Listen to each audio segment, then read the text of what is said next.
In these questions, we're subtracting decimals with tenths.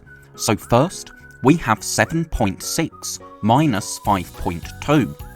So we can set this out as a column subtraction, making sure that we've got our decimal points lined up, because if our decimal points are lined up, then our ones and our tenths place value columns will be lined up as well. We need to copy the decimal point down into our answer, and I like to do that straight away so that I don't forget. Now, with column subtraction, we work from right to left, so we start by subtracting our tenths. We have 6 minus 2, which is 4, and then onto our ones column we have 7 minus 5, which is 2, so our answer is 2.4. Now we have 6.5 minus 1.9. So again, we set this out as a column subtraction, making sure that our decimal points are lined up and copying the decimal point down into our answer. Now we work from right to left, but in our tenths column we have 5 minus 9, which we can't do using the column method. So we go to the left, 1 less, 1 in front, and now we have 15 tenths minus 9, which is 6. Now onto our ones column we have 5 minus 1, which is 4, so our answer is 4.6. And to show what we did here, we started with 7.6, so that's 7 wholes and 6 tenths. We then took away 2 tenths, then we took away 5 wholes, 1, 2, 3, 4, 5, and that left us with 2 wholes and 4 tenths, so 2.4. Then, for this question, we started with 6.5, so that's 6 wholes and 5 tenths. We needed to subtract 9 tenths, but we only had 5, so we exchanged with our ones, which meant that we had only 5 ones, but that gave us an extra 10 tenths, so we had 15 tenths. Then we could take away 1, 2, 3, 4, 5, 6, 7, 8, 9 tenths to leave 6 tenths in our answer. Now here we have an empty fraction bar, so we can ignore it, but then we moved on to our ones column, so we now had 5 ones and we were taking 1 away, which left us with 4 ones in our answer, which was 4.6. We could also show what we did using place value counters. So for this first question, we started with 7.6, so 7 ones and 6 tenths.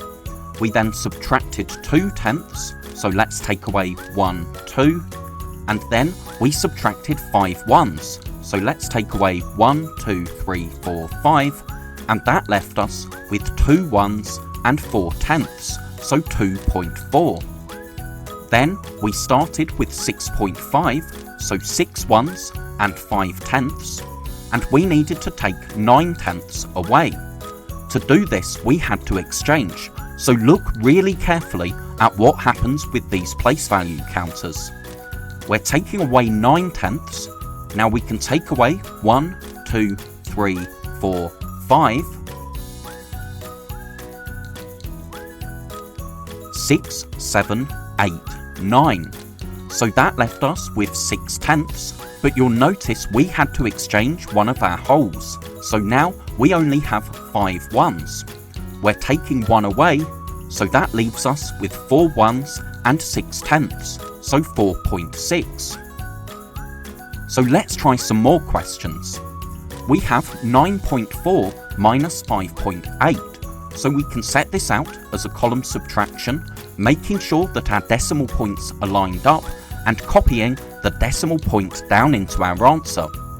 Now we work from right to left, but we can't do 4 minus 8 using the column method, so we go to the left, 1 less, 1 in front, 14 minus 8 is 6, and 8 minus 5 is 3, so our answer is 3.6. Now 6.1 minus 0.2. We can set this out as a column subtraction, copy down our decimal point, And now we can't do 1 minus 2, so we go to the left, 1 less, 1 in front. 11 minus 2 is 9, and 5 minus 0 is 5, so our answer is 5.9. Again, let's see what we did here. We started with 9.4, so that's 9 wholes and 4 tenths, and we needed to take away 8 tenths, but we only had 4 tenths, so we needed to exchange with one of our wholes. That meant that we had 8 wholes, but it gave us another 10 tenths, so we had 14 tenths. So then we could take away 8 tenths. Let's subtract 1, 2, 3, 4, 5, 6, 7, 8. We can ignore this empty fraction bar, and we can see that we now have 6 tenths. Then we moved on to the ones column, so we had 8 minus 5. If we take away 1, 2, 3, 4, 5 wholes, that leaves us with 3 wholes and 6 tenths, so 3.6. Then, for this question, we started with 6.1, so that's 6 wholes and 1 tenth, and we needed to take 2 tenths away. So we exchanged one of our wholes for 10 more tenths. That meant that we had 5 wholes and 11 tenths.